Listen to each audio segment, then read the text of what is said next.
అందరికీ షలోమ్. ముందు వీడియోలో నోవాహు జలప్రళయం గురించి మనం కొన్ని విషయాలు తెలుసుకున్నాము. ఇప్పుడు యాషారు గ్రంథం నుండి మరికొన్ని విషయాలు మనం తెలుసుకుందాం. ఇలాంటి విషయాలు మీరు తెలుసుకోవాలనుకుంటే నా ఛానల్ని సబ్స్క్రైబ్ చేయండి. ఇది ఒక సామెతగా మారినది. ఎవరైతే యుద్ధానికి తర్ఫీదు ఇస్తారో అతడు వారితో ఇట్లనవచ్చును, ఎలోహిం నిమ్రోదుకు చేసినట్లు ఎవరు చేయగలరు? ఎవరు భూమి మీద పరాక్రమశాలి? అతడు తన శత్రువుల చేతి నుండి తన సోదరులను విడిపించి వారిపై ఆధిపత్యమును సాధించాడు. కాబట్టి ఎలోహిం మనలందరినీ విడిపించి బలపరచునుగాక అని ఇదొక సామెతగా మారింది అని ఇక్కడ చెప్పడం జరుగుతుంది. అప్పుడు నిమ్రోదు 40 సంవత్సరముల వయసువాడు. అప్పుడు నిమ్రోదు సోదరులకును యాపేతు సంతానమునకును మధ్య యుద్ధం ఒకటి వచ్చెను. వారు తమ శత్రువులపై ఆధిపత్యము పొందిరి. నిమ్రోదు సహోదరులకు యాపేతు సంతానమునకును మధ్య ఒక యుద్ధం రావడం అనేది జరిగింది. అప్పుడు నిమ్రోదు కూషు సంతానమునందరినీ సమావేశపరిచెను. వారందరూ 460 మంది. తన స్నేహితులను పరిచయస్తులలో కొందరిని మొత్తము 80 మందిని అద్దెకు తెచ్చుకునెను. వారికి అద్దె చెల్లించెను. అతడు వారితో కలిసి యుద్ధమునకు బయలుదేరెను. వారు మార్గము మధ్యలో ఉండగానే నిమ్రోదు వారి హృదయములను బలపరిచెను. కూషు సంతానము 460 మంది. అతని స్నేహితులు పరిచయస్తులు వారందరూ కలిపి 80 మందిని అద్దెకు తెచ్చుకుని వారందరితో కలిపి యుద్ధానికి వెళ్లడం అనేది జరుగుతుంది. నిమ్రోదు వారితో ఇట్లనెను, భయపడకుడి, కలవరపడకుడి, మన శత్రువులను మన చేతులకు అప్పగింపబడుదురు, వారిని మీ ఇష్టం వచ్చినట్లు చేసుకొనవచ్చును అని వారందరినీ కూడా బలపరచడం అనేది జరిగింది. యుద్ధమునకు వెళ్లిన వారందరూ 500 మంది. వారు శత్రువులతో యుద్ధము చేసి వారిని నాశనము చేసి వారందరినీ జయించిరి. నిమ్రోదు సైనికాధికారులను సైనిక క్రమంలో నిలవబెట్టెను. వారి పిల్లలలో కొందరిని భద్రత కోసము తీసుకొనెను. వారందరూ నిమ్రోదుకు అతని సోదరులకు సేవకులు. నిమ్రోదు అతనితో వచ్చిన మనుషులు ఇంటికి తిరిగి వెళ్ళిరి. నిమ్రోదు యుద్ధము నుండి ఆనందముగా తన సహోదరులతో తనకు పరిచయస్తులతో కలిసి వెనుదిరిగెను. వారందరూ నిమ్రోదును రాజుగా చేసి కిరీటమును అతని శిరస్సుపై పెట్టిరి. వారి సహోదరులపై యుద్ధం చేసి నిమ్రోదు గెలవడం అనేది జరిగింది. అప్పుడు తిరిగి ఇంటికి వెళ్ళినప్పుడు అతన్ని రాజుగా చేసుకుని అతనికి కిరీటము పెట్టడం అనేది జరిగింది. రాజుల ఆచారము ప్రకారము అతని అధికారము క్రింద ఉద్యోగులను, ప్రజలను, రాకుమారులను, న్యాయాధిపతులను, పరిపాలకులను నియమించిరి. మరియు నాహోరు కుమారుడైన తెరాహును సర్వ సైన్యాధిపతిగాను సర్వ రాజకుమారులందరిపైన నిలువబెట్టి నియమించెను. అంటే అబ్రహాము తండ్రి ఈయన్ని సర్వ సైన్యాధిపతిగా నియమించడం అనేది జరిగింది. మరియు తన మనస్సుకు తోచిన విధముగా పరిపాలించుటకు తన చుట్టూ ఉన్న శత్రువులను జయించిన సంతోషంతో అతని ప్రతినిధులందరి సలహా మేరకు నిమ్రోదు కొరకొక పట్టణమును నిర్మించాలని సలహా ఇచ్చిరి. వారు అలానే నిర్మించిరి.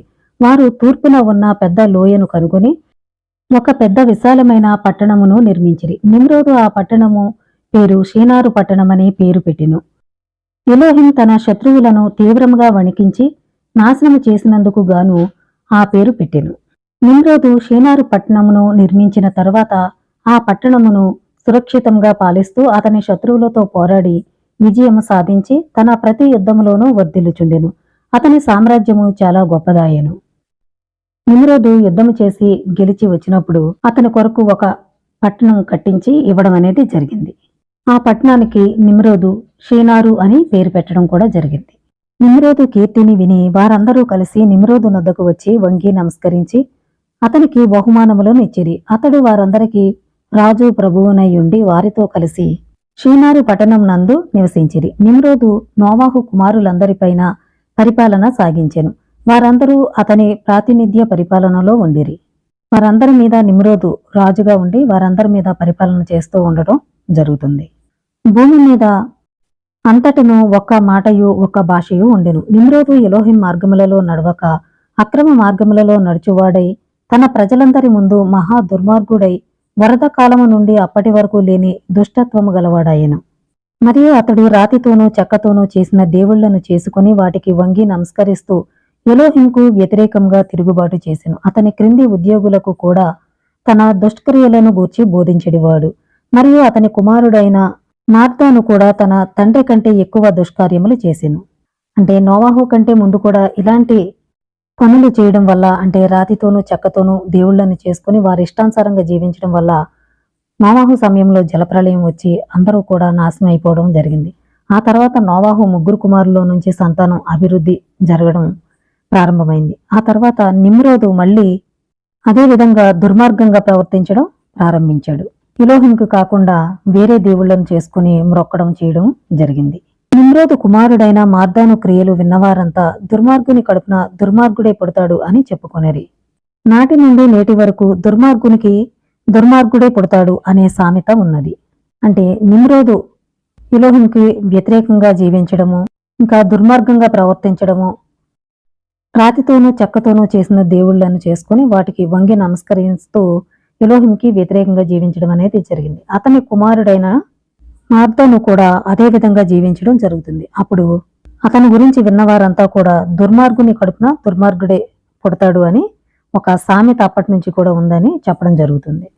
నాహోరు కుమారుడైన తెరాహు నిమ్రోదు సర్వ సైన్యాధికారి అయి రాజు దృష్టిలో గొప్పవాడై రాజు క్రింది ఉద్యోగులచే రాజకుమారులచే ప్రేమింపబడేవాడు. వారందరూ అతనిని చాలా ఘనముగా చూసేవారు. తెరాహు నిమ్రోదు దగ్గర సర్వ సైన్యాధికారిగా ఉండడం అనేది జరిగింది. అతను క్రింది ఉద్యోగులు రాజకుమారులు కూడా ఆయన్ని చాలా ప్రేమించడం గౌరవించడం కూడా జరిగేది. తెరాహు ఒక భార్యను తెచ్చుకునేను. ఆమె పేరు అంతెలో. ఆమె కొర్నేబో కుమార్తె. అంతెలో గర్భవతి అయి ఒక కుమారుని కనెను. తెరాహు 70 సంవత్సరములు గలవాడై అతనిని కనెను. వారు అతని పేరు అబ్రాము అని పేరు పెట్టెను. ఎందుచేతనంటే అబ్రాము పుట్టు సమయమున రాజు తెరాహును పైకెత్తెను. అతని కుమారులలో రాజునొద్దనున్న వారిలో అతనిని గనపరిచెను. అబ్రాము జన్మించిన రాత్రి తెరాహు సేవకులు నిమ్రోదు పంపిన జ్ఞానులు వారితో వచ్చిన గారడి వారు తెరాహు ఇంట తిని త్రాగి తెరాహు గృహం నందు ఆ రాత్రి గడిపిరి. తెరాహు ఒక భార్యను తెచ్చుకొనెను. ఆమె పేరు అంతెలో. ఆమె కొర్నేబో కుమార్తె. తెరాహుకు 70 సంవత్సరాల వయసులో అబ్రహామును కనడం అనేది జరిగింది. ఆ సమయంలో నిమ్రోదు తెరాహును పైకెత్తడం అనేది జరిగింది. తెరాహు ఇంటి నుండి వెళ్లిపోయిన తర్వాత వారు ఆకాశమున ఆకాశ నక్షత్రములను చూడసాగిరి. తూర్పు నుండి ఒక పెద్ద నక్షత్రము ఒకటి ఆకాశము వైపు పరుగిడి వచ్చి ఆకాశపు నలుమూలలనున్న 4 నక్షత్రములను మ్రింగివేసెను. అబ్రాము పుట్టినప్పుడు నిమ్రోదు ఇంటికి నిమ్రోదు పంపిన జ్ఞానులు గారడివారు సేవకులు వారంతా కూడా ఆ రాత్రి అక్కడ తిని త్రాగి తెరాహు గృహం నందు ఆ రాత్రి గడపడం అనేది జరిగింది. ఆ సమయంలో గారడివారు జ్ఞానులు తెరాహు ఇంటి నుండి వెళ్ళిపోయిన తరువాత ఆకాశ నక్షత్రములను వారు చూచినప్పుడు తూర్పు నుండి ఒక పెద్ద నక్షత్రం వచ్చి ఆకాశము వైపు పరుగిడి వచ్చి ఆకాశపు నలుమూలలో ఉన్న 4 నక్షత్రములను మృంగివేయడం అనేది వారు చూడటం జరిగింది. రాజుగారి జ్ఞానులందరూ అతని గారడి వారును ఆ దృశ్యాన్ని చూచి ఆశ్చర్యపడిరి. జ్ఞానులంతా విషయాన్ని గ్రహించారు. దాని ప్రాముఖ్యతను తెలుసుకున్నారు. వారు ఒకరితోనొకరు ఇలా చెప్పుకొనుచున్నారు, తెరాహుకు జన్మించిన ఈ బిడ్డను గురించి సూచించుచున్నది. అతడు పెరిగి పెద్దవాడై ఫలించి అభివృద్ధి చెందును. భూమిని అంతయు తన ఆధీనంలో ఉంచుకొని అతని సంతతి గొప్ప రాజులను వారు స్వాధీనపరుచుకున్న స్థలములలో వారిని చంపును. ఆ జ్ఞానులు వారితో కూడా వచ్చిన గారడి వారు ఆ రాత్రి ఇంటికి వెళ్లి వేకువనే లేచి వారికి నియమించిన ఇంటికి వచ్చి సమావేశమైరి. వారు ఒకరితోనొకరు ఇట్లు చెప్పుకునేరి, రాత్రి మనము చూచిన దృశ్యాన్ని రాజుకు చెప్పవలదు, ఎందుకంటే రాజుకు ఆ సంగతి తెలియకున్నది గనుక. జ్ఞానులకి గారడి వారికి కూడా ఆ విషయం అర్థమైంది. ఎందుకంటే అబ్రాము పెరిగి పెద్దవాడై ఫలించి అభివృద్ధి చెందును, భూమి అంతా కూడా తన ఆధీనంలో ఉంచుకుంటాడని వారు గ్రహించడం జరిగింది. అయితే ఈ విషయం రాజుకు తెలియచేయొద్దు అని వారు చెప్పుకోవడం జరిగింది. రాబోవు దినములలో ఈ సంగతి రాజుకు తెలిసిన ఎడల మనతో ఇలా అనవచ్చును, మీరెందుకు ఈ సంగతి నాకు మరుగు చేసి ఉన్నారు అని మనలను చంపునేమో గనుక మనము ఇప్పుడే రాజునొద్దకు వెళ్లి రాత్రి చూసిన దృశ్యాన్ని దాని అర్థమును గూర్చి వివరించదము అనిరి. అయితే మళ్ళీ వారు భయపడటం అనేది జరిగింది. తర్వాత రాజుకు తెలిస్తే ఎందుకు ఈ సంగతి నాకు మరుగు చేశారు అని వారిని అడిగి చంపునేమో అని భయపడి మళ్ళీ వెళ్ళి ఆయనకి చెప్పుదాము అని వారు మాట్లాడుకోవడం అనేది జరిగింది. మరియు వారు అలాగు చేసిరి. వారు రాజునొద్దకు వెళ్లి వంగి నమస్కరించి రాజు జీవించునుగాక, రాజు జీవించునుగాక అనిరి. నాహోరు కుమారుడైన తెరాహుకు ఒక కుమారుడు పుట్టిన సంగతి విని గత రాత్రి అతని ఇంటికి వెళ్ళితిమి, తిని త్రాగి ఆనందపడితిమి. మీ సేవకులమైన మేము ఆ రాత్రి తెరాహు గృహము నుండి వచ్చి మాకు కేటాయించిన గృహములకు వెళ్ళితిమి. మేము మా కన్నులు ఆకాశము వైపు ఎత్తి ఒక గొప్ప నక్షత్రమును చూశాము. ఆ నక్షత్రము తూర్పు నుండి పరుగున వచ్చి ఆకాశము నలుమూలలనున్న గొప్ప నక్షత్రములను మృంగివేసినది. నీ సేవకులమైన మేము చాలా ఆశ్చర్యపడినాము. ఆ దృశ్యమును చూచి బహుగా భయపడితిమి. మా పరిజ్ఞానాన్ని బట్టి ఆ దృశ్యాన్ని పరిశీలించాము. దానిని బట్టి తెరాహుకు పుట్టిన ఆ బిడ్డ పెరిగి పెద్దవాడై ఫలించి అభివృద్ధి పొంది చాలా శక్తివంతుడగును. భూరాజులందరినీ చంపును, వారి భూములను స్వాధీనపరుచుకొనును. అతని తరువాత అతని సంతతి కూడా చిరకాలము అలాగే చేయును. అప్పుడు ఆ కుమారుని గూర్చి మా ప్రభువును రాజువైన మీరు మేము చూసిన నిజమును సత్యమును తెలుసుకోము అనిరి. జ్ఞానులు గారడి వారు రాజు వద్దకు వెళ్ళి వారు చూసిన ఆ నక్షత్రము వచ్చి తూర్పు నుండి పరుగున వచ్చి ఆకాశం నలుమూలలనున్న గొప్ప నక్షత్రములను మృంగివేసింది. దాన్ని మేము పరిశీలించి తెలుసుకున్నాము. అది తెరాహుకు పుట్టిన ఆ బిడ్డ పెరిగి పెద్దవాడై అభివృద్ధి చెంది చాలా శక్తివంతుడవుతాడు. ఆ తర్వాత అతని సంతానం కూడా అదే విధంగా అభివృద్ధి చెందుతుంది అని చెప్పడం జరిగింది. కాబట్టి ఆ పిల్లవాని గురించి పరిశీలించి తెలుసుకోమని ఆ జ్ఞానులు గారడి వారు నిమ్రోదుకు చెప్పడం అనేది జరిగింది. ఇక్కడ అబ్రాహాము గురించి ఆ నక్షత్రము కనిపించడము జ్ఞానులకి గారడి వారికి ఇదంతా కూడా యాషారు గ్రంథంలో ఉన్నటువంటి విషయాలు. కాబట్టి ఇంకా ఇలాంటి విషయాలు మీరు తెలుసుకోవాలనుకుంటే నా ఛానల్ని సబ్స్క్రైబ్ చేయండి. అందరికీ షలోం.